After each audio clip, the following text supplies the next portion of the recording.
Jaya Radha Madhava Jaya Radha Madhava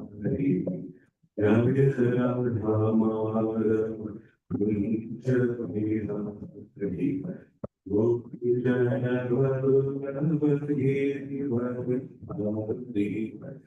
Gopi Jaya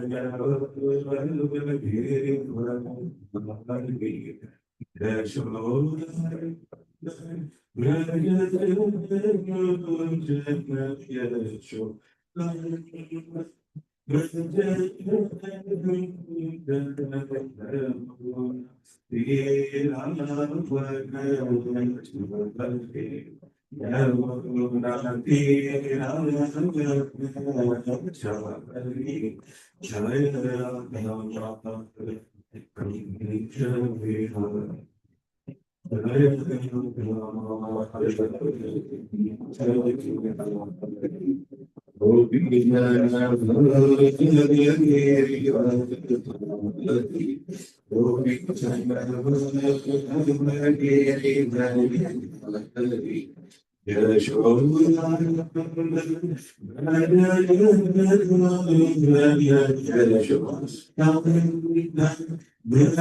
Hare Hare, Hare Rama, Hare Rama, Rama Rama, Hare Hare.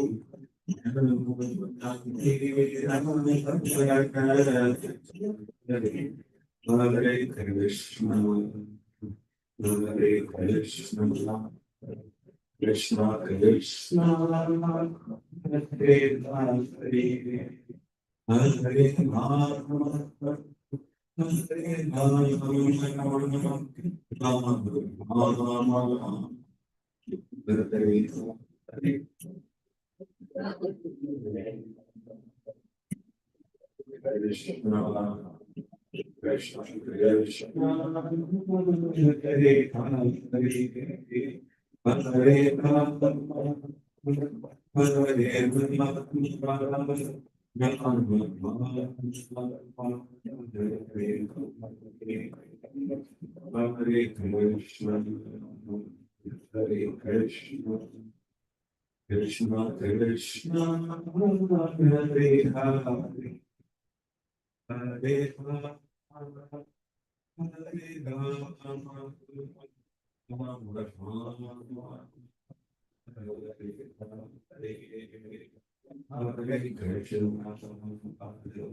Krishna, Krishna Krishna, Hare Hare, Hare Krishna, Hare Krishna, Krishna Krishna, Hare Hare, Hare Rama, Hare Rama,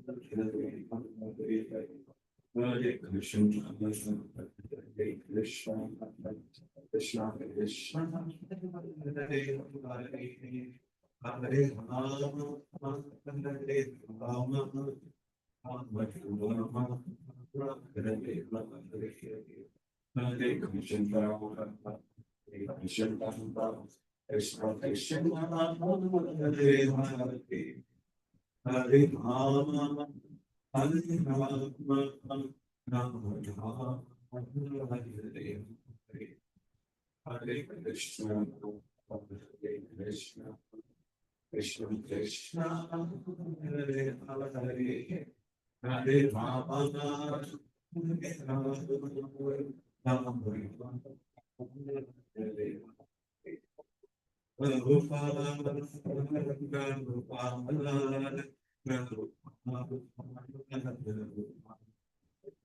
Prabhupada,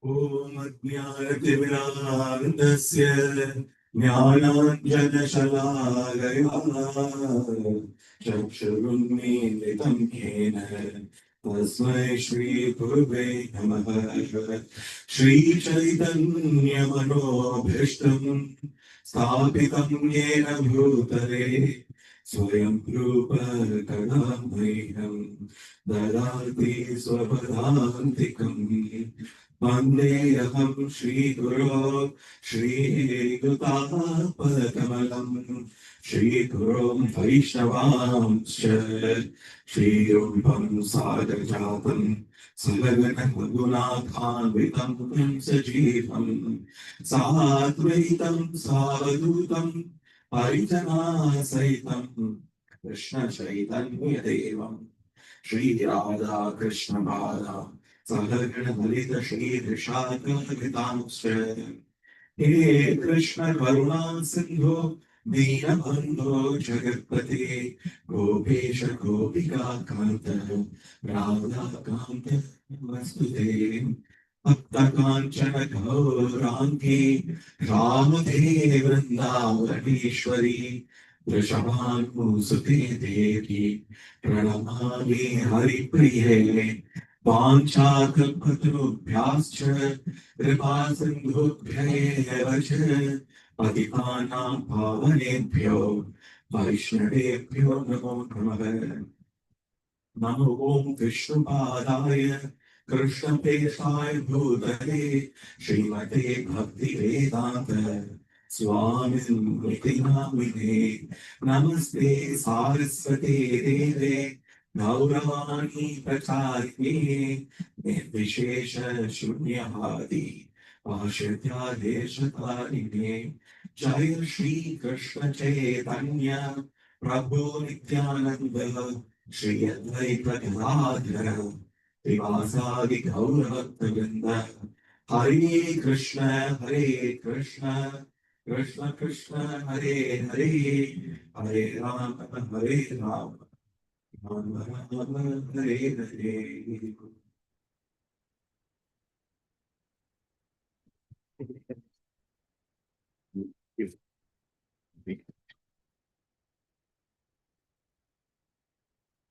So, reading from Srimad Bhagavatam, Canto 4, Chapter 19, verse 26.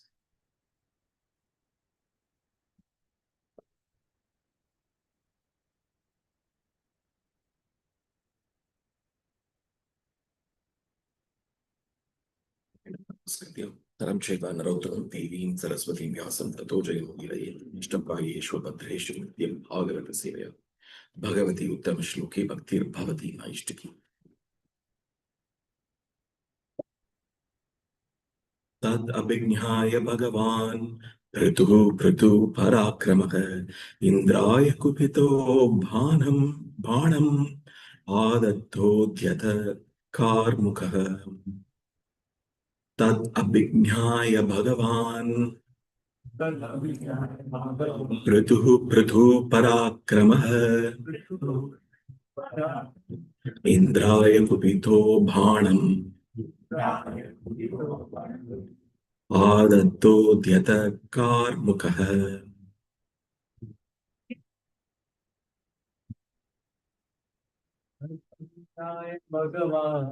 Adabhignaya Bhagavan Pritu Parakramaha Indraya Kupito Bhanam Adato Dhyata Karmukaha. You want to read? You want to read, Mataji? Tad Abhignaya Bhagavan. Tad Abhignaya Bhagavan. Pritu Parakramaha Indraya Kupito Bhanam Adato Dhyata Karmukaha. Synonyms: Tat, that, Abhignaya, understanding, Bhagavan, the incarnation of Godhead, Prituhu, King Pritu, Pritu Parakramaha, celebrated as very powerful, Indraya, upon Indra, Kupitaha, being very angry, Bhanam, an arrow, Adatta, took up, Udyata, having taken up, Karmukaha, the bow. Translation and purport by His Divine Grace, Srila A.C. Bhaktivedanta Srila Swami Prabhupada Ki Jai.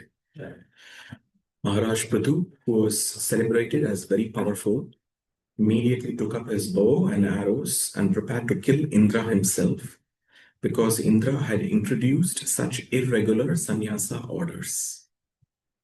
Purport: it is the duty of the king not to tolerate the introduction of any irreligious systems. Since King Prithu was an incarnation of the Supreme Personality of Godhead, certainly his duty was to cut down all kinds of irreligious systems.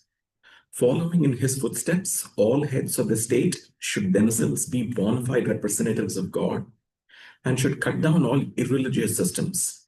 Unfortunately, they are cowards who declare a secular state. Such a mentality is a way of compromising religious and irreligious systems. But because of this,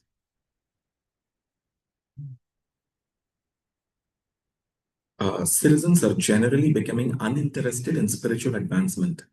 Thus, the situation deteriorates to such an extent that the human society becomes hellish. So, I'm going to just talk 2 minutes about this purport. I've taken permission from His Grace Shyam Kishore Prabhu, who has kindly asked me to give this talk, even though I don't have any qualifications to be here. By the orders of Prabhuji, I am doing this presentation today.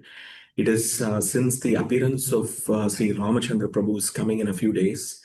It's going to be a session on Ramayana, and I'll talk. We can discuss about 2 minutes on this purport, but I'm shifting it.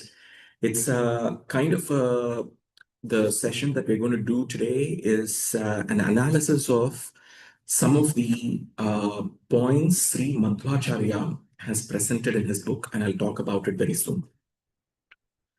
In this age of Kali, when predominantly everything has fallen already into irreligious state, it is most of the times it is very difficult even to distinguish what is religious and irreligious. And in the previous ages, King Prithu, this is a long time ago, and this is even before the appearance of Lord Nrasimha and Prahalad Maharaj. And this is, and in different cycles, we have, of course, different cycles, we have different yugas. And in this age of Kali, predominantly, we have most of what we see are already very irreligious anyway, to begin with. And to get a bona fide representative of the Lord in the ruling would be a very great blessing for the age of Kali. This analysis that we are doing today is Madhvacharya, who is in our lineage, as our Sampradaya is Brahma, Madhva, Gaudiya, Vaishnava Sampradaya. That's the lineage. Madhvacharya is shown here in the left, and he is behind him is Bhim and Hanuman, as he is an expansion of both Bhim and Hanuman.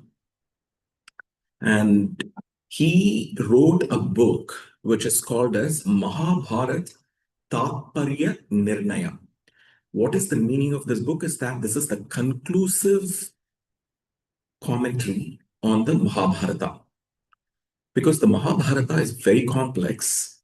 It has about, in this earth, we have about 100,000 verses available. In the upper planetary systems, in the Swargaloka, there is about 200,000. And even further up in the Janaloka and Tapaloka, there are 300,000 verses available. And in the Brahmaloka, there are around 400,000 verses of Mahabharata available. But while explaining the Mahabharata in the Madhva tradition, they always talk about Ramayana, then only they come to Mahabharata. So the first 9 chapters of this book are fully dedicated to the purports of Ramayana. And it is called as Ramayana Tatparya Nirnaya, even though the name is not as such used, but it is the first 9 chapters of the Mahabharata Tatparya Nirnaya. And it's a very useful commentary because Ramayana, some sections of Ramayana are very difficult to understand. And if we even read contemporary editions, whether it's abridged or non-abridged, it is so easy to not understand certain pastimes of Lord Rama. And the Ramayana that is used by Madhvacharya to write the purports is called as Moola Ramayana, which is not, a few verses are available right now, but by and large is not available. The Moola Ramayana is the classic authoritative Ramayana, which is not written. Right now, the Ramayana which is extant, which is available right now, is that of sage Valmiki.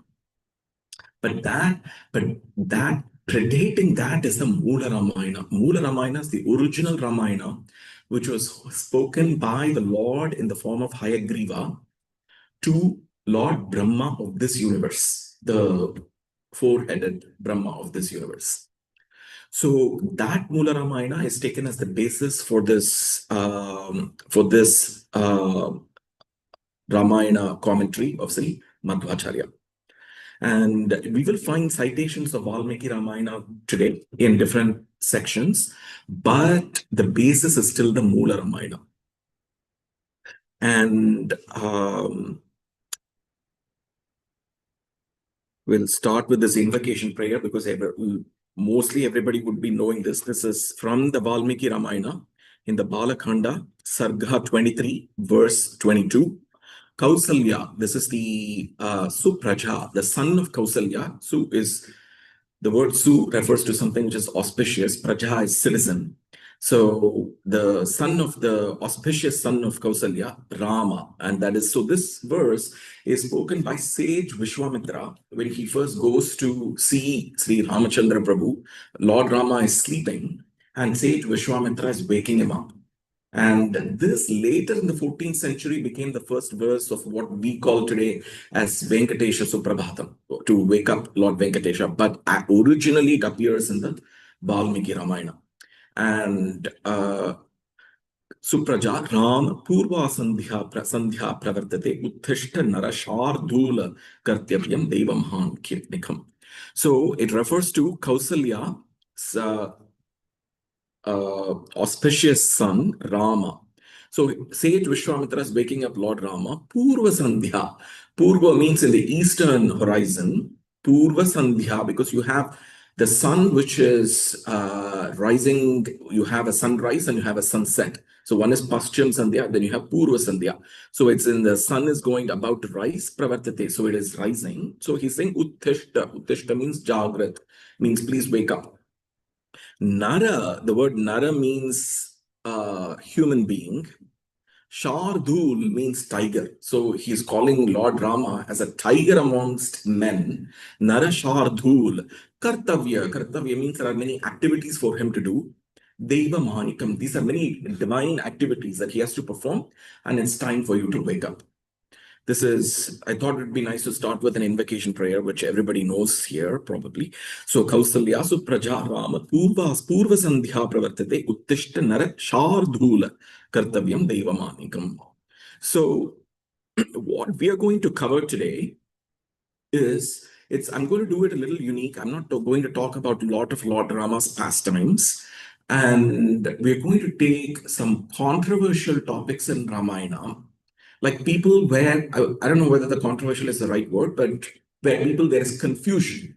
Maybe that's a better way where there is confusion about the kind of activities that Lord Rama performed and how common men could get bewildered by such kinds of activities.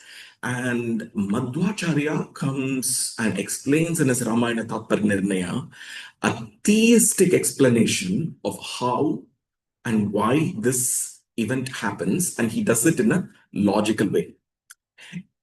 Even though as Gaudiya Vaishnavas, we only take Shabda, which is literally it has to be said somewhere in the scriptures for us to take it as it is. But the in the Madhva Sampradaya, they additionally take two other things, and one is logic. So, and if you would see here, there would be Shabda, but he's extensively citing everywhere. So we could take that it is Shabda, but he is using the Shabda even to do logical analysis and Anumana. Pratyaksha and Anumana also you would see that he is utilizing here, but it is fully in line with the Shastras, and therefore we can say that it is also actually Shabda.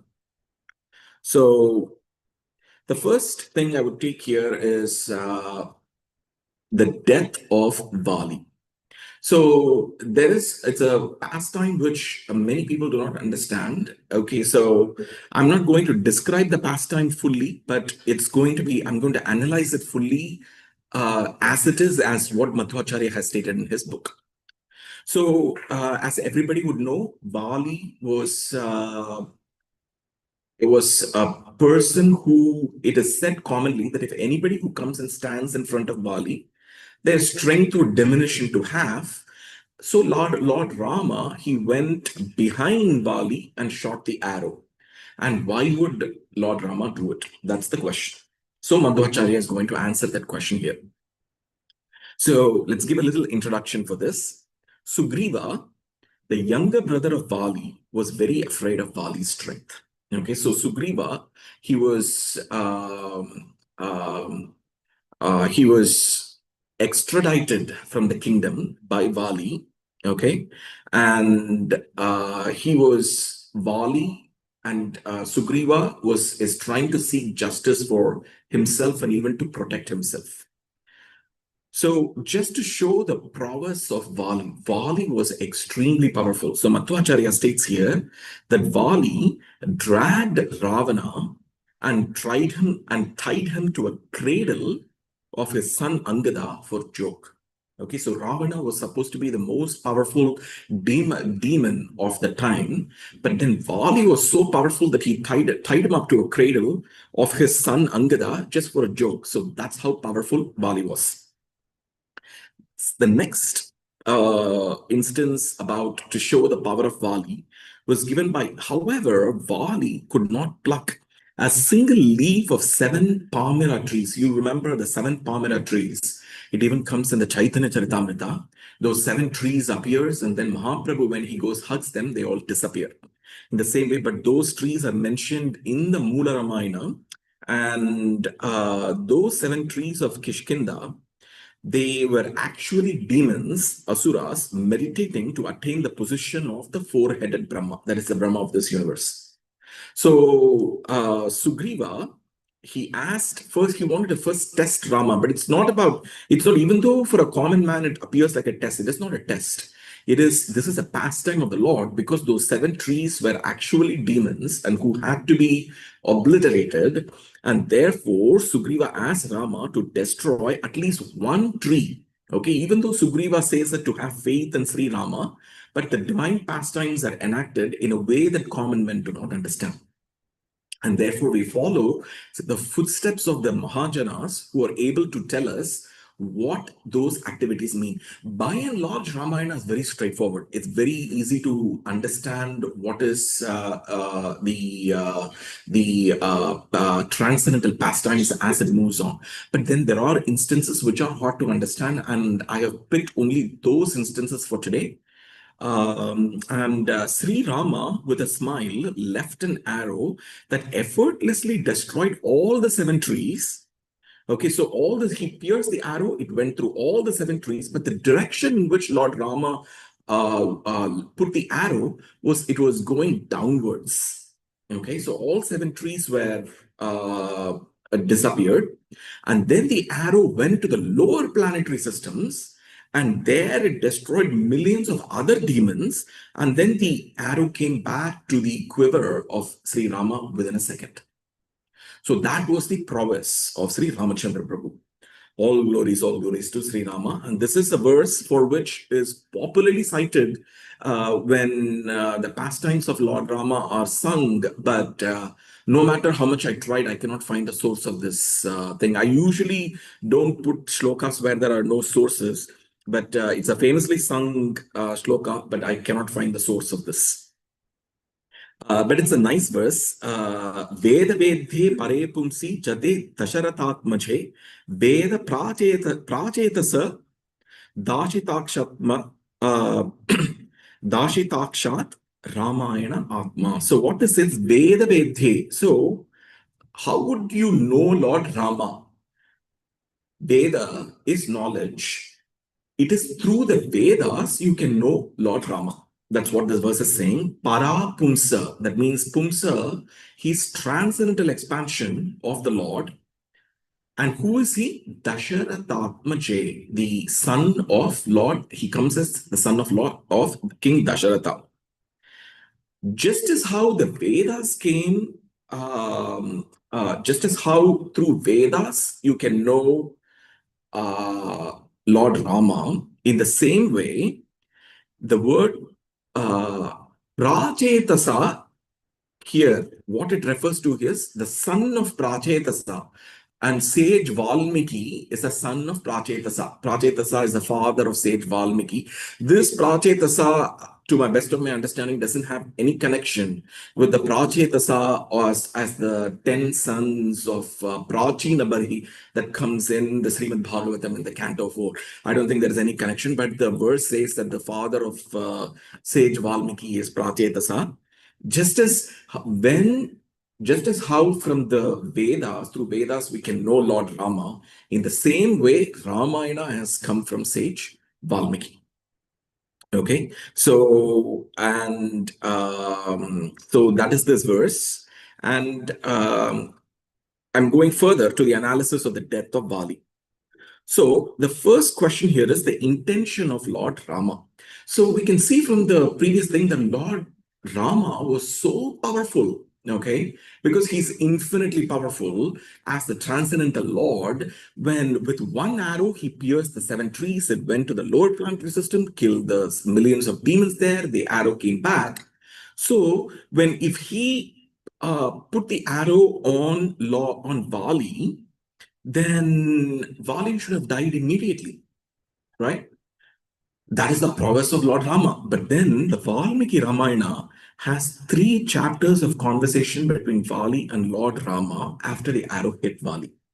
So they're having some big conversation after that. So if Rama really wanted to kill Vali, then Vali would not have survived even for a second. He would have died. But they're having 3 chapters of conversation. So that means that the intent of Lord Rama putting the arrow on Vali is not just to kill him alone. If the Rama's intention was to kill Vali, he would have been reduced to ashes immediately, says Madhvacharya. Intention of Sri Rama was not to kill Vali, but to bring Vali from his illusory state, because he's gone completely, he's been bewildered under the Mamamaya Duratyaya, so fully under the grips of material nature, that he wants to pull him back. And there, that was the reason. That is like a child being chastised by a protector. So it is compared to teaching him a lesson. So this is the first, he's clarifying here first the intention of Lord Rama with this analysis, that if he was going to talk for 3 chapters after that, then that would not have been possible with the arrow of Vali. And Vali kicked, what is the lesson that Vali needs to learn? Because Vali kicked his younger brother on his chest, Sugriva, and banished him from the country. Offense number 1. Okay. Vali did not respect Hanuman. Hanuman, the great transcendental servitor of Sri Rama, has advised Vali many times to come out of this illusory platform, but Vali refused under numerous circumstances and remained fully under the stringent grips of the external energy of the Lord. And therefore, Vali, the second offense is the disrespect to his spiritual master Hanuman. Third, Vali disregarded Hanuman and did not call Hanuman back to the country. After banishing Sugriva, Hanuman was also not called back. Offense number 3. Vali was brought back to senses with the arrow of Lord Rama.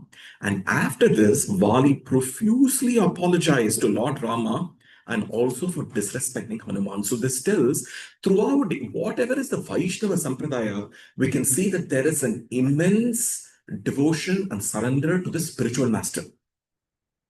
So we cannot see anywhere in the Vaishnava lineages where people think that they are qualified to approach the Lord by themselves. They always go through the spiritual master, and the spiritual master, the devotion to spiritual master is always there throughout, in maybe in gradations as we progress in spiritual life, but that is the basis.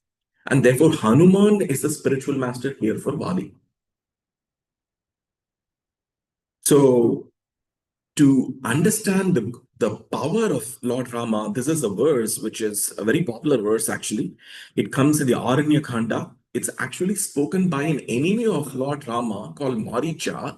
And when Maricha sees the prowess of Lord Rama, he's baffled by it, and he is describing the prowess of Lord Rama as follows. Ramo Vigrahavan Dharmaha Sadhu Satya Parakramaha. Ramo, what is this Rama? Is Vigraha means embodiment. Okay, it's an embodiment, transcendental embodiment of dharma and of religious principles. He's an embodiment of religious principles. And how is he? He's a sadhu. He's a sadhu, which means that he has all the transcendental pious qualities. Satya, he's embodiment of truth. Parakramaha, all kinds of valor and power is there. Transcendental valor and power is there in this embodiment. And that's how, see, friends can describe in certain way, but even an enemy is describing Lord Rama in this way. Ramo Vigrahavan Dharmaha Sadhu Satya Parakrama. It's a famous verse. Maricha, this is taken from Aranya Khanda, Sarga 37, verse number 13. So much is the glory of Sri Rama. So let's go further in this. So Lord Rama, as soon as Vali apologized, Lord Rama, the first thing, because of the causeless mercy of the Lord, we can see how much the Lord is always kind towards his devotees. Vali was a devotee of the Lord under the stringent grips of, even though he was under the material illusion, the first thing Lord Rama did was offer to cure the wound of Vali. But Vali refused the offer. Even the first thing, these are not imaginations, because these are all there in the Valmiki Ramayana. There 3 chapters are there about it. So first thing, Lord Rama is very kind. He's approachable, very kind, and Vali said that his body has become impure due to his sinful activities. He is also prayed to, Bali prayed to the devotee like Hanuman. He wanted what? So what he prayed, he wanted to be like Hanuman in future births. And then this was so the Lord grants Vali this boon, so that when Hanuman becomes Bhim, Vali, a transit aspect of Vali becomes Arjuna, because Vali is Indra, and therefore aspect of Indra becomes Arjuna. So Vali becomes Arjuna, okay, in the Mahabharata.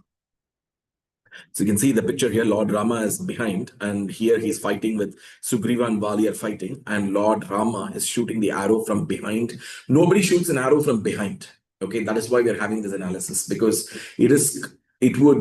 a materialist will think from a material platform, from a conditioned state, to analyze that if somebody is hitting somebody from behind, that it is cowardly.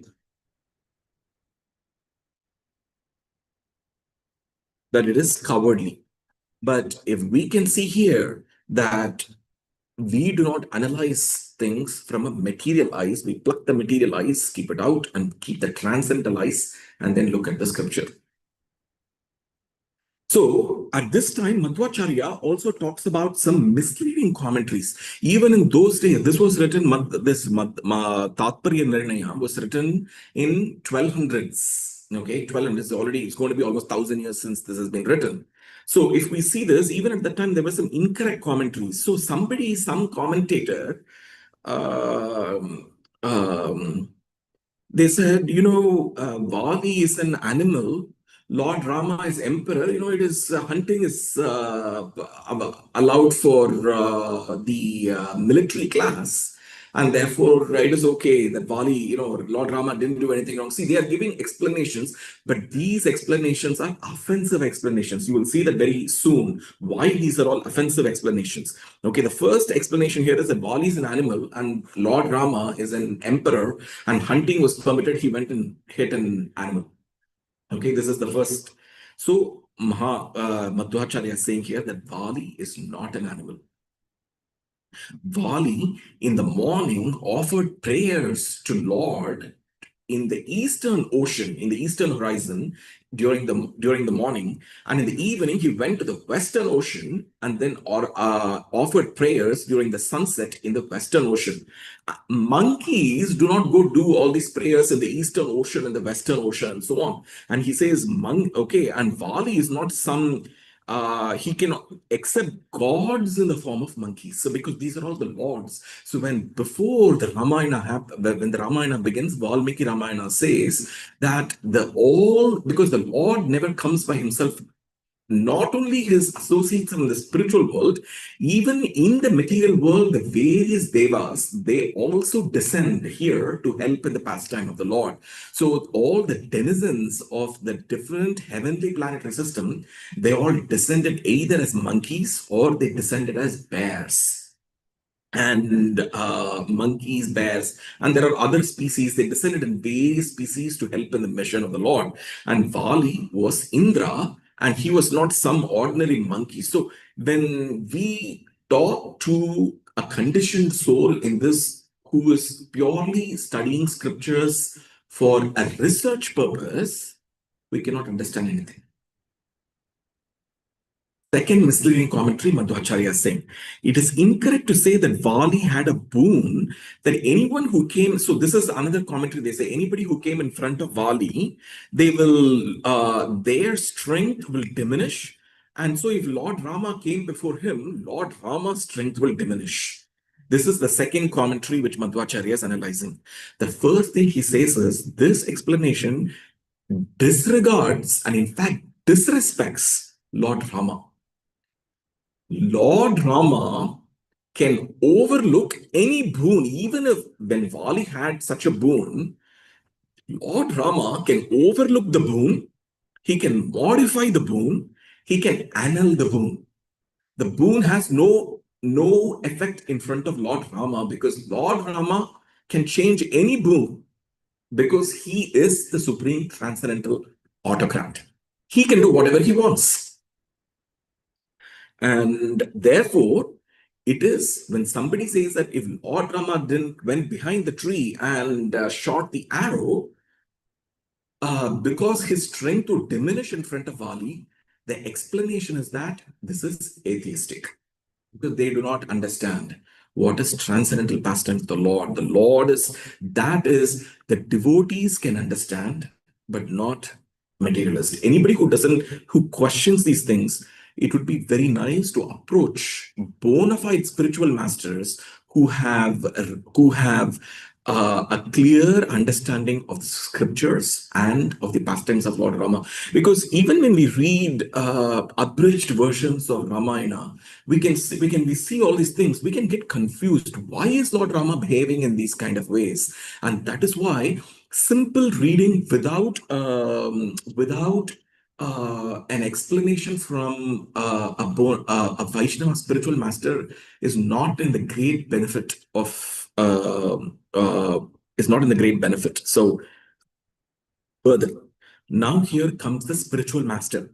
So Bali has forgotten that Hanuman, who is Vayu, Hanuman, Bhim, they're all in the same personality, that he is the spiritual master. And there was an offense towards the spiritual master. Offense towards spirit. If Lord Rama went in front of Bali, Bali would immediately, when Lord Rama is coming in front, Indra would, of course, recognize his supreme master, and he would immediately fall under the lotus feet of Lord Rama. which Madhvacharya says would be an offense because he has first offended the spiritual master Hanuman. And therefore, he should first be offering obeisance to Hanuman to first clear his offense. That the Lord does not disregard the offenses done to his bona fide representatives. So, and then this would have also impeded all the future events. And then Vali is so powerful that he himself will go subdue Ravana, and all the future further events wouldn't take place. So, everything is arranged. When we see for ourselves, we can see that things can happen because of our karma, because of the activities that we have done in the previous lives. We get all those reactions in this and in the future lives. But in the case of Lord Rama, we cannot analyze those things in that way because his pastimes are transcendental, arranged, and some of them are mysterious because it is for the pleasure of his devotees. The Lord always acts here and there. In Krishna's time, mostly everything is mysterious. But in the case of Lord Rama, a lot of it is straightforward. But then you do find mysterious activities here and there because the devotees like these kind of actions of Krishna. Like even Krishna, when he escaped the battlefield of Jarasandha, people can wonder why the personality of Godhead is escaping the battlefield. Okay, but then the devotees find that very, very amusing and cute, and then they find it. They build temples for the Lord for that because, and then they're calling him Ranacho, right? So in this way, they're building temples and glorifying even those activities of the Lord. This is before now. I'm going to go to the next activity of Lord Ram. Another 20 minutes, I'll finish this. If you can just bear with me. And this is, I just want to pay. This is the next pastime is about Sita Devi. And some again things that are difficult to understand, but I want to pay a tribute to Lakshmana, the amount of servitude that he had for Lord Rama. And this is a verse, a famous verse in Valmiki Ramayana, the Kishkinda Khanda, Sarga 6, verse 22, spoken by Lakshmana. Sita Devi was taken by by Ravana. At that time, the jewelry of Sita Devi is there in the ground, and Lord Rama is asking Lakshmana, "Have you seen these jewelry? Do they belong to Sita Devi?" And Lakshmana, "Can you confirm it?" And then Lakshmana saying, "Naham janemi keyure, naham janami kundale." He's saying, "I have never seen all these things," because Lakshmana has not seen beyond the lotus feet of Sita Devi, that he has neither seen the armlets, Keyura, and then Kundala, earrings, whatever. He's not seen any of those things. That is the glories of Lakshmana. All he has seen is the lotus feet of the supreme goddess Sita Devi, that he cannot recognize what other ornaments was Sita Devi wearing. And that goddess, Sita Devi, was abandoned in the last part of Sri Ramayana. Okay, and this is again taken from this explanation is taken from the Mula Ramayana, narrated by Hayagriva. And why did Lord Rama abandon Sita Devi? And leading to the pastimes in the Uttarakhanda at the towards the end of Sri Ramayana. So Lord Rama is Lord Rama. People, these are the things that we see today. These are the explanations given. These explanations were given even in 1200 AD. Okay, so that based on some washerman. Okay, this is a person who washes clothes. Do you think Lord Rama is the supremely cognizant personality of Godhead is going to send Sita Devi? Okay, people all over the country at that time were talking ill of Lord Rama. And the news reached Lord Rama through spies. Okay, and Lord Rama and Sita Devi, although inseparable, um, they made suitable arrangements for Sita Devi to stay in the hermitage of Sri Valmiki. Okay, and what Lord Rama Madhvacharya is saying here is that it is showing the exemplary sacrifices that kings should perform in order to stay as an example for the citizens, because common men follow what the great Mahajanas follow. At that time, there were a class of Daityas, demoniac personalities, called as Suranakas who were born in that area, they had a boon from Lord Brahma for salvation. There is liberation despite the heinous acts that they would perform. And therefore, they went and spread all these rumors across the nation, across the world, and so leading to the pastimes, because Lord Rama was also going to then end the pastimes, leading to these activities, leading to this thing of Sita Devi being taken to this hermitage of sage Valmiki. And later, these Suranakas, they were hurled to the hellish existence after their actions to Sri Sitarama. So they're saying that it is not Madhvacharya, what he's saying is it is not because of some washerman it is coming. It was an arranged activity because of these Daityas called as Suranakas. The next activity that we take is fight with Lord Parashuram. So Lord Parashuram is an expansion of the Lord, and Lord Rama is also an expansion of the Lord. They're all plenary expansions. Why would one plenary expansion fight with another plenary expansion? This is another confusion. Because why is Rama fighting with Parashuram, right? And therefore, the Sri I've cited here as Dasharati Rama just to distinguish the two Ramas. Dasharati Rama, who is Ramachandra Prabhu, and Parashurama, they both are both Lord, plenary expansions of the Lord. And what is the meaning that they both are trying to vanquish each other? It makes so a common person may not be able to understand this. There was a demon called Atula who was hiding in Parashurama's navel.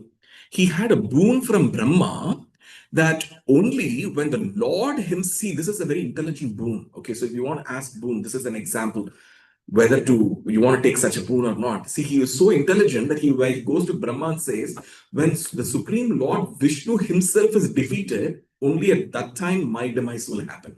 Because he knows so well that Lord Vishnu cannot be defeated. He is Ajita, he cannot be defeated. So he's residing in the navel of Parashurama, and Parashurama himself gives the Sharanga bow to Lord Rama. And then he comes and hits Lord Rama's arrow, hits the Atula demon who is residing in the belly of Parshuram, and then pierces him, and then the arrow goes away. So in this way, in a sense, Parashurama was defeated by Rama, and therefore the boon of Brahmaji also came true. So this is the explanation which is given by Madhvacharya of why there are two explanations actually, because Lord Parashurama has to give the bow, the Sharanga bow to Lord Rama, and there has to be an arrangement for that. And the second is to take care of this demon, Atula, and the third is to keep the promise of Lord Brahma. And then he also gives the identity of Kaikeyi and Mantra. Mantra is actually the wife of the personality of the age of Kali, and her name is called Alakshmi, is also called Jyeshta, and he was Jyeshta born from the churning of the milk ocean.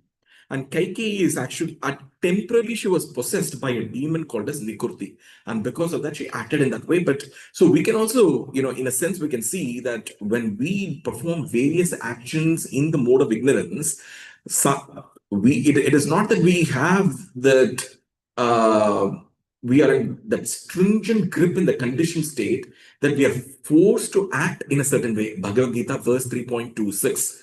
Where the modes of material nature are the actual actors. But as we come to Krishna consciousness, we can use that, under the protection of Krishna, we can use the free will to not act in such ways, which we are forced to under the grips of material nature.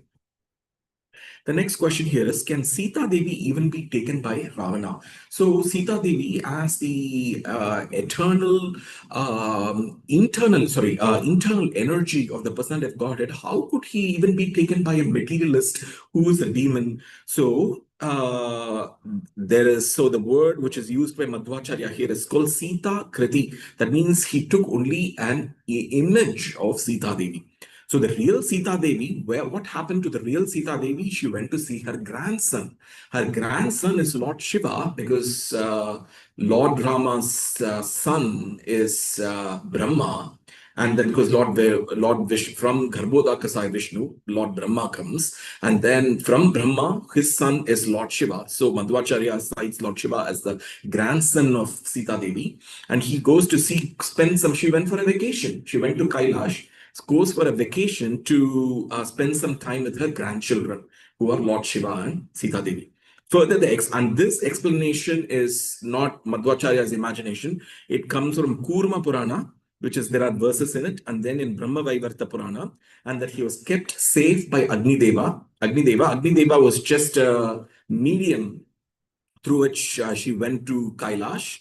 And we can see from the Chaitanya Charitamrita that Lord Chaitanya found those verses of Kurma Purana in Setubandha.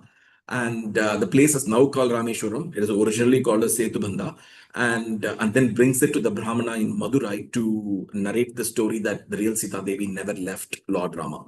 And then Madhvacharya further concludes this by saying that the image Sita was a person called as Vedavati in previous birth, and because of the wonderful pastimes that she performed on behalf of goddess Sita Devi, she was then given the next birth as Padmavati, which is stated in the Venkatachala Mahatmaya. And but at this time we can see that the Sri Vaishnavas, they say this is not a fully complete explanation here, because Hanuman comes to see goddess Sita Devi in Lanka. If it was just an illusory Sita Devi, then the devotion of Hanuman to Sita Devi is also illusion, which is not befitting. And therefore, it says that when devotees come to see the real Sita Devi manifests in those places, and therefore, in front of Ravana, Sita Devi, he cannot see Sita Devi, the real Sita Devi, but in front of Hanuman, the real Sita Devi will be manifest. That is the explanation to this. Because it's not that the devotion of Hanuman is to some illusory Sita Devi whom he went and saw in Lanka. Therefore, when materialists come at that time, the goddess of fortune disappears. But when a spiritual transcendentalist comes, the goddess of fortune is always there. Shri Vijayo Bhutira, she's always there, as along with victory, she's always there wherever Krishna is. So the Maya Sita is so Kurma Purana, Varaha Purana, they all narrate this. Indra entered Maya Sita. So Madhvacharya says that Indra entered Maya Sita service for Lord Rama. And there are some variations in the explanation given in the Kurma Purana. And then the next event, there are two more events, I think, and then I'll stop. The next event is that of the slaughter of Shambhuka. Slaughter of Shambhuka. So in the Uttarakhanda, so this is another thing. If you Google Shambhuka, you will find this. The first word it says is controversial. So by just Googling things and seeing these things, one cannot understand what the great spiritual masters have said. So this Shambhuka was born as a Shudra, okay, but he was performing Brahminical sacrifices. And Lord Rama actually killed him. And the explanation that is given here is that because he's born as a Shudra performing Brahminical sacrifices, Lord Rama did not like it, and then he shot arrow on him, because Shudras should not be performing Brahminical sacrifices. This is a very erroneous explanation according to Sri Madhvacharya. So Madhvacharya is saying here it is very erroneous to say that just because somebody is a Shudra and he was performing penance and austerities, that Lord Rama went and shot an arrow on him. Okay, but he in his previous life was called as Janga. He was blessed by Parvati Devi, and he was born then in the next life as he was a Daitya. He was then born as a Shudra, and his goal was to take the position of her own Bharta, her own husband. He wanted to take it and take the status of Lord Shiva. Okay, and he had very evil intentions. His guna, all his qualities were very difficult to understand, and therefore he could not be smashed because he had a boon of indestructibility from Parvati Devi. And so Lord Rama had to kill him not because he was a Shudra. The reason for it is because he was not a he was demoniac in nature. And we can just see that if this is the kind of interaction that Lord Rama has with Shudras, then he went to, even though Shabari is not mentioned in the Valmiki Ramayana, she is mentioned in the Moola Ramayana, and therefore he was cursed. And so he had interaction with Shabari. He had interaction with the Nishada prince Guha. And then what to speak of Shudras, even with birds and monkeys, he had such transcendental pastimes, Jatayu, Sugriva, and so on. So Madhvacharya is stating here that Lord Rama cannot have such dualistic interactions based on the kind of varna where somebody is born in. This is the next pastime, the entry of Sita Devi into earth. Okay, so this Madhvacharya says that it is only to delude the people. Okay, so if we can see here that actually Lord Sita Devi is eternally sporting with Lord Rama and is inseparable with Lord Rama. Even the separation of Sita Devi from Lord Rama is their transcendental pastime in separation. Just like the sun and the sun rays, this is an analogy used by Madhvacharya. Even though we do not use this analogy, we use the analogy of sun rays mainly for the marginal energy of the living entities. We don't use this analogy here in our book, but Madhvacharya has used this analogy. Just to analogies are always never perfect, so you shouldn't take the analogy and say that is what is the meaning. Analogies have their own problems. So, but it is just a way to understand that Sita Devi and Lord Rama are inseparable. And Sita Devi is Mahalakshmi and the presiding deity of the Vedas, and to think of her as separated from Lord Rama itself is a flagrant sin. And this is the open invitation of Lord Rama. When he went, he took every denizen with him. So this was an invitation. This is a very famous set of verses, invitation to all living entities, from ants, trees, righteous souls, everybody who have completed their sadhana. He took everybody, all of them, back to Vaikuntha, back home, back to Godhead. This is the explanation. He took everybody with him. He gave them an open invitation. Who all just wants to come with me? And they all left. And despite that, a few people still stayed here. But and all those who want to serve him, they all left.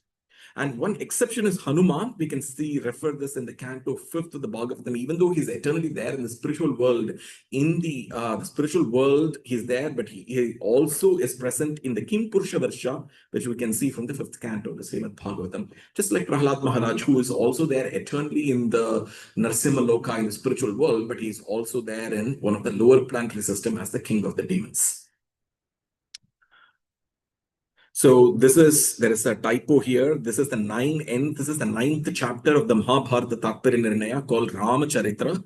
And Bijam Dharma Dhrumasya Prabhavatu Bhavatam Bhutaye Rama Nama. This is a verse glorifying the names of Lord Rama. Lord Rama is a root, okay, Bij is a root of the tree of Dharma. Let the repetition of his name lead to prosperity here and liberation thereafter.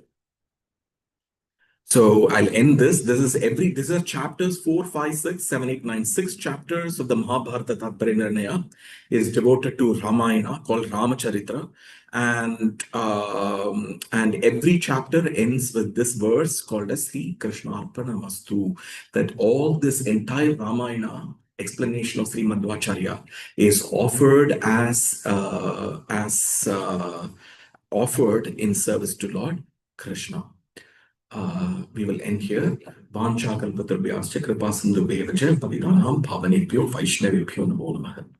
Thank you. Amazing, Prabhuji, amazing. Hare Krishna. A lot of news that we never heard, and Thank you. a lot of information to understand the class. Thank you so much. Krishna Prabhuji. Dandavad Pranam. Dandavad Pranam, Prabhu. Allah Shropa. This is your servant Satshuta Das.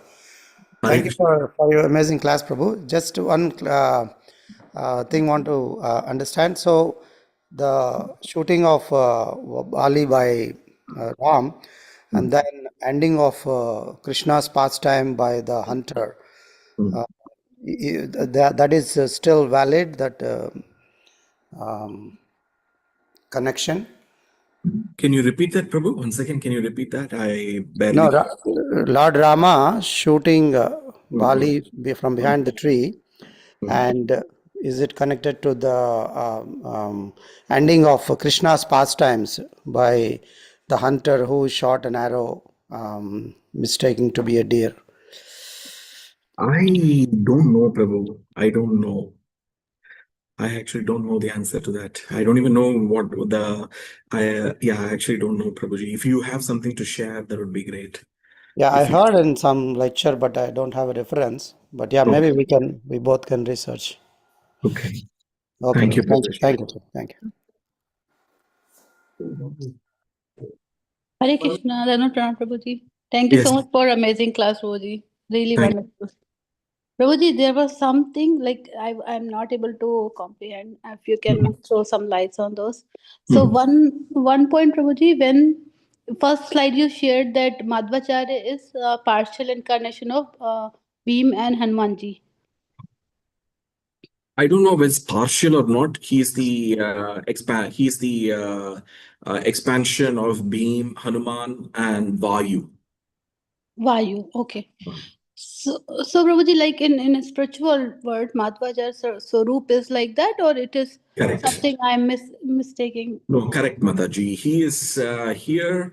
That is the identity of Madhvacharya is Hanuman, and that is how he serves there in servitude, in strength. And Madhvacharya's pastimes are very wonderful in a sense. It is stated in a book which is very nice to read. Actually, it's called Sri Madhva Vijaya, and it it shows the level of theism, that there is not a tinge of atheism that you will find in these Vaishnava explanations. It is resplendent to see the amount of devotion and theism that he has for Lord Vishnu. So I'll stop there, Mataji. Okay, Roji. Just one more thing, Roji. Like here in the ending slide, you're saying that all these explanations, these chapters are ending as an offering to Lord Shri Krishna's, right? So, Prabhuji, like, is it like more in this chapter and then that is like continuing or slowly moving towards Lord Krishna's, or just ending just like an offering to that part? I didn't understand, Prabhuji. Okay. Like, No, it is just a customary thing to always offer at the end everything to Krishna, Mataji. It is like a standard custom, and therefore he says Sri Krishna Arpanamastu. But if you can see here, chapters 1, 2, 3 form an introduction to Mahabharata. Chapters 4 through 9 is Ramayana. And okay. then from chapter 10, the next several chapters are all Mahabharata. So it moves Okay. to Mahabharata after that. Yeah. So it's just that he's giving an explanation to Ramayana before moving to Mahabharata. That is it. The Okay. actual Okay. book's name is not Ramayana Tatpari Nirnaya. It is Mahabharata Tatpari Nirnaya as the actual book's name. Okay, now it makes more sense. I thought it is only Ramayana pastimes and then No, no, ending no. it like okay, It is actually Mahabharata. Ramayana is given as an introduction to Mahabharata. okay. Thank you so much, Prabhuji. Thank you. Hare Krishna. Hare Krishna, Mataji. Correct. No, you go ahead. From the amazing class, it's very wonderful aspect you touched, and which is so helpful to us. And I'm just going to ask you a question, which is looking out of this. Just wanted to know, because it tempted me to ask this question. We say, like Lord Shiva incarnated as Adi Shankara, and he came to propagate this Mayavad philosophy. I mean, generally we say that it was the need of the time. So I want to know if you have any explanation further for that, Prabhuji. That is, I will say, whatever is there in Chaitanya Charitamrita, because there Mahaprabhu is saying that it is stated in the Padma Purana. There, he is Lord Shiva is having those verses in the Padma Purana there in the Chaitanya Charitamrita, where Lord Shiva is calling his Devi and saying that, telling Parvati Devi that because of the widespread atheism in the form of whether it is based on the teachings of Lord Buddha or as Shunyavada or later as Mayavada, as Shunyavadas, the people have rejected the Vedic scriptures because for a purpose of animal sacrifice, to prevent animal sacrifices, and therefore that was the prime goal, was to prevent those animal sacrifice before, and so they rejected the Vedas. So he did come as Shankara, And he's using the words, Mahaprabhu is using the word as Acharya for him. And but we can see throughout the activities of even Acharya Shankara also that the devotion to Lord Vishnu, to Lord Krishna, we can see that everywhere. And so many people have already given explanations, and you are probably well versed with it anyway, of where all he has glorified Lord Govinda. And because you said something which is a little off the topic, I will also give an answer which is a little off the topic. But even those, uh, let's say that those non-dualists, um, non-dualism is okay because even we have that in our thing as Advaitam, Achyutam, Anantarupam. It is the Mayavada which is the problem, because they added that Mayavada on top of the non-dualism. Because Bhagavatam itself says Vadanti Tatvaitam Tattvam Yajnanam Advayam. It is there. So the because as such, spirit is non-dual. That part is there, but that part is only there in the Abheda aspect of the Achintya Bheda. But then you have the Bheda where the spirit is variegated, but still in substance, it's still the spirit. And therefore, even those kind of non-dualists, we can see that in many cases they have become Vaishnava devotees. Even in this age of Kali, we can see there are the so-called Smartha Brahmanas. A lot of them, when they fructify in their understanding, at some point of time, they have a big scope of becoming Vaishnavas. It is not the reverse. The reverse, it is so hard to find that practicing Vaishnava devotee went and became a Mayavadi. It is very difficult to find those kind of examples. But if you find such an example, it is really a misfortune. But the reverse, there are plenty of examples. So many, even if they are not Mayavadis, even if they are like Brahmavadis, that is there, even the Bhagavatam, the explanation is there, Atma Rama Munayo, but even Mayavadis, they can transform. And there are so many examples we can see that where they have transformed and become Vaishnavas. And so if you see here, when Shankaracharya came, he set the stage for that, the series of beautiful events that are going to happen with different Vaishnava Acharyas, culminating with Sri Chaitanya Mahaprabhu. So the explanation is directly given by Mahaprabhu himself to Prakashananda Saraswati in Varanasi. And therefore, I just repeated that. So, okay, Prabhuji. Thank you, Prabhu. Hare Krishna. Prabhuji. Really, very nice class. A lot of information. First time I've heard. Really, what I sorry for my ignorance, but what I heard, Lord Suryadev is asking Hanuman to serve Sugriva, and who's asking? Suryadev. The Suryadev says the Sugriva was the son of Suryadev. Now Vali and Sugriva, they are brothers. And Vali is an ansh of Indra. It's like, very like.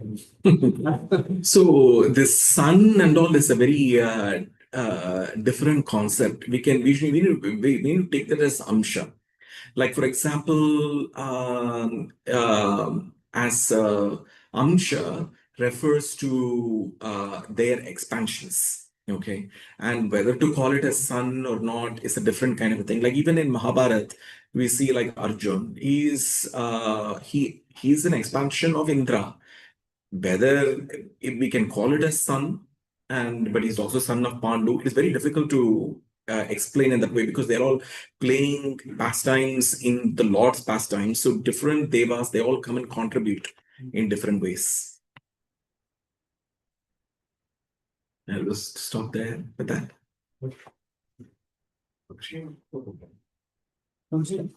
Really fantastic class. Actually, we should have such sessions very often because there are so many other people actually try to attack with these things our core philosophy. This is very important. I just had a couple of things, and again, trying to play a devil's advocate here. Initially, when you brought up this idea about multiple points, and maybe let me just directly get back to the question.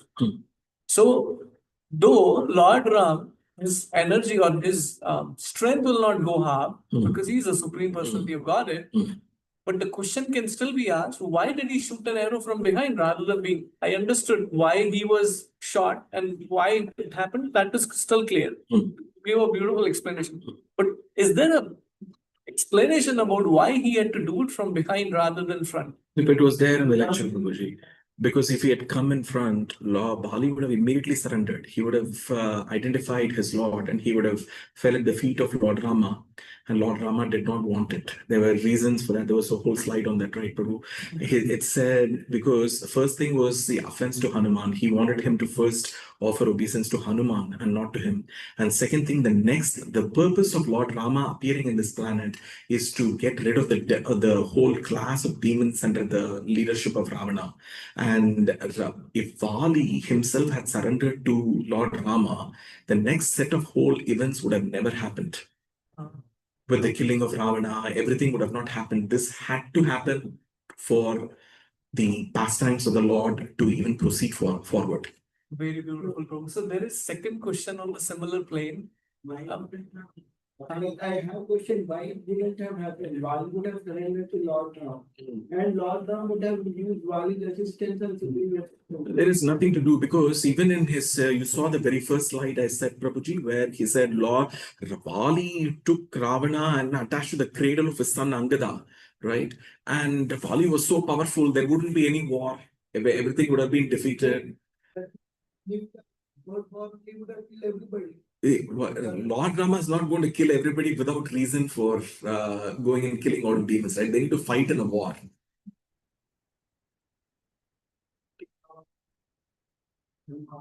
See, Prabhuji, just because they are demons, there has to be a cause for a war. Like even Vibhishana was a demon. And he was a surrendered soul towards Lord Rama. So he cannot just go indiscriminately we cannot go indiscriminately kill demons just because they are born in that class, right? The nature is demon. There would be a cause for sure. They would do something for sure. Maybe may not be, Prabhuji, because even Prahalad Maharaj was born in the class of demons.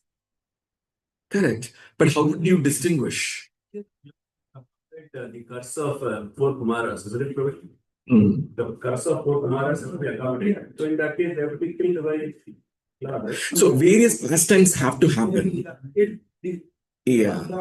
See, if you see here, it is after that, the different activities are going to happen. So they all have to fall in place.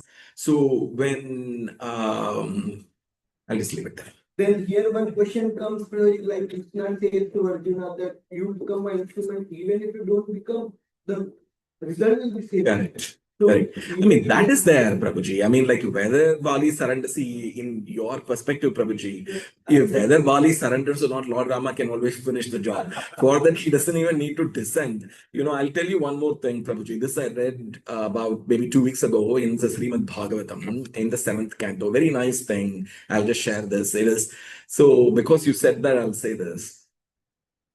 There is a verse in the Bhagavatam, this is Prahlad Maharaj's prayers. Okay, one of the most intense prayers I've seen. It took me days and days to read that prayers alone because other prayers you can understand from the Prahlad Maharaj's prayers are so complex and intense because it is like 47 prayers or something. It's the longest of all prayers in the Bhagavatam, Prahlad Maharaj's. So he is in one of the verses where it is said there that why did Lord Nrasimha appear?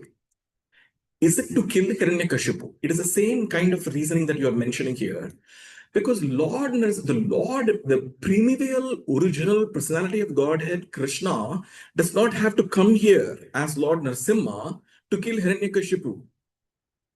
Because all these demons can be killed by Durga Devi herself. Because she is the material nature, the external energy, she is so powerful that she does not even wait for the orders of Krishna. She can simply understand what the orders are and kill that person. In fact, if she has to finish some person, it hardly takes a second that a natural calamity can come and the person is gone. So destruction of Hiranyakashipu is not the goal for Lord Narasimha to come, right? The goal is he came for the devotees of the Lord. He came for Prahlad Maharaj. He came for the pleasure of his devotees, for the devotees to be so happy. That is the reason for the appearance of Lord Ram. So, if you see in that explanation, killing of Ravana is not a big deal. In fact, the person who gave him the boon, Mahadev, Lord Shiva himself can finish him if he went out of line, right? He doesn't, the primordial Lord doesn't have to descend for this purpose. That is, in fact, diminishing the potency of the all-powerful Lord. The real reason why Lord Rama is coming is because so many wonderful pastimes are going to happen later in Kishkinda. I think we're going to have lectures on that from tomorrow. And then after that, with the beautiful pastimes in the Sundarakanda and so on, so many beautiful pastimes are going to happen. Hanuman is going to go across the ocean. He's going to take the mountains, and so many beautiful pastimes are happening. It is for the pleasure of devotees that these things are happening. Right, Prabhuji? Hare Krishna. Mataji, sorry, you are waiting for. Immediately surrendered to Rama when Rama came, right? So was he? Because he's Indra. Vali is a great devotee of Lord Rama.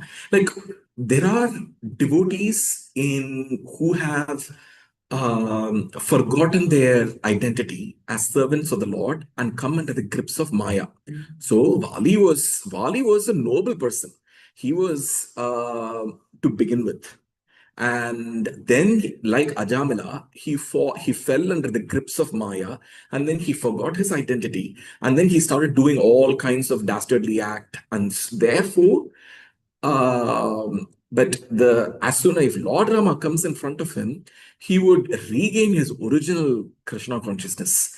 And therefore, he's not Ravana, he's not some monkey, he's not some demon. He's a demigod who is playing a particular pastime here. Is that okay, Mataji? Hare Krishna. Is that okay if I ask you? Yes, Prabhuji. Prabhuji, again, when you mentioned about Mayavad, Mayavads are basically appendix, right? Because the verse is there in the Chaitanya Charitamrita is Krishna Aparadhi. But in that case, Mayavad is reaching the destination of Brahmajyoti, which is beyond this universe, above the Viraja river. Does not kind of not able to understand that. If they are offenders, how can they go beyond this universe to go to the space where it is fully spiritual? So, Prabhuji, we should take it this way. Based on verse Bhagavad Gita 7.14, Devihi esa gunamai maya dhuratyaya mameve prapadyanti maya metam tarantite. So, it is actually impossible for anyone to cross this ocean of material existence, including the Mayavadis. Even they don't have any scope. Whether they believe in Krishna or not doesn't matter. They don't have any scope. Even for that Sayuji Mukti, they cannot do it by themselves. Even for that, Krishna's blessings are required. And therefore, whether they want it or not, after so much of austerities, it is Krishna who is granting them that, whether they even know it or not. They are not getting it by themselves. By themselves, they cannot cross, because then that will violate that verse of Bhagavad Gita. Mama Maya Duradhyaya Mameve Prapadyante. Only if you approach Krishna, you can cross the ocean of material existence. So we can see that there are so many people here who are, whether they believe, so even if somebody is not called, at this time, they're not cognizant of the existence and of the personality of Godhead, Krishna still supports them. Even materialists he is supporting, whether they understand him or not. They might be in complete ignorance. They might not. Imagine the number of people who don't even know that there is a personality called Krishna. Even them he is supporting. What to speak of someone who wants to just cross the ocean of material existence, but just by themselves, but at the end, they don't realize that it is Krishna who has actually helped them, even in those situations. Does that answer, Prabhuji? Yes, Prabhuji, very much. That does it. Sorry. So just a mild extension to that. But is it not a little injustice to the Brahmavadis?